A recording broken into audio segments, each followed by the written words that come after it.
My wife is spreading rumors that I am a deadbeat for not being in the hospital during her childbirth, so I posted on social media that she bred via infidelity and aired her dirty laundry. My wife Cynthia, 45, got pregnant against my will after we had discussed and agreed on not having any more kids. I was scheduled for a vasectomy. She claimed she was on the pill, but I was using condoms because I wanted to make sure nothing happened. I had my vasectomy, but she was pregnant a few weeks later. She was overjoyed and I wasn't. I didn't want to be an old dad. She claimed the pills didn't work. I never pushed for her to get surgery because I know it's harder for women, and she said injectable contraceptives hurt her health. I checked all my condoms and all of them had been pierced. We had a huge argument that ended with her crying. My trust has been destroyed. I assume that nothing she says is true. She also got fired when she was 3 months pregnant. I found it weird that she didn't fight it. Then she said she needed to stay home, which is exactly what I dreaded. She said morning sickness was too bad to go to work. For our entire 18 years of marriage, she has pushed to be a som. We can't afford it. She gave me the silent treatment for weeks after our second was born when I said she needed to find a job. I never heard the end of it, as she calls it, when I made her leave our baby and sent her to get a job like I'd ripped her away from our kid. I got suspicious, thinking that perhaps she had resigned and was lying. I know it's wrong, but I got into her phone. Long story short, she had a workplace affair and she and her AP both got canned. She slept with him during her training out of state and eventually scheduled every assignment out of town to cheat on him. He is in his late 50s, married. She also slept with my cousin's son, Nelson, 29.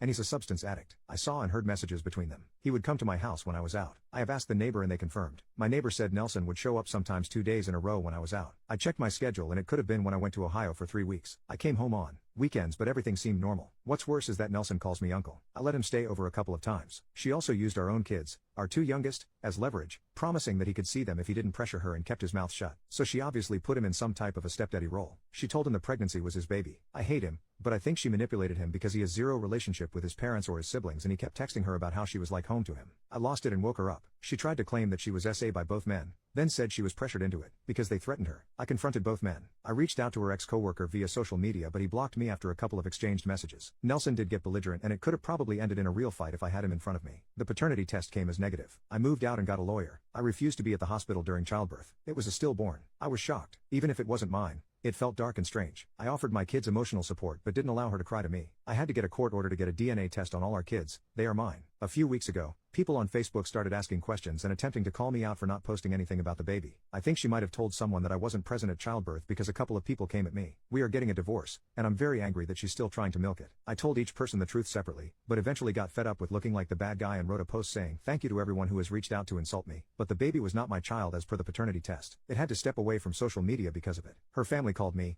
asking me to take it down. They didn't know the full story but said this is not how things get solved. I'm not deleting it, despite being called out for shaming. While I worked my ass off for our family, she was texting her best friend and complaining about how I'm not the shadow of my former self, how I look old and let myself go. Her friend had an angry response, but they are not on speaking terms anymore. Cynthia claimed that her friend ghosted her and she doesn't know why. I'm suing for custody since she repeatedly took my kids across the state so that Nelson could hang out with them and left them with her dad before I came home from work so that she could go do work stuff and have intimacy outside of our marriage. She had been begging me not to ever tell the kids about the paternity test, but they needed to know the truth before she twisted the narrative. My daughter won't speak to her and our second child wants to come live with me. I'm sick of crying sporadically because sometimes I'm driving and can't hold it in. I can't even watch adult films because she and her APs come to mind. I had a family and despite everything, I was proud and happy and she took it away. I didn't know she saw me as less. She told her ex-best friend that she loved watching the executives in her job. At least her friend defended me, although we are not close. My lawyer says we should contact her as a character witness. I hate Cynthia and I told her during her pregnancy when she wanted to initiate intimacy. She's naturally overweight and I loved her as such, but I hated the knocked up by the AP version of her. I told her she looked grotesque like Jabba the Hutt. Her lawyer is pushing for family counseling.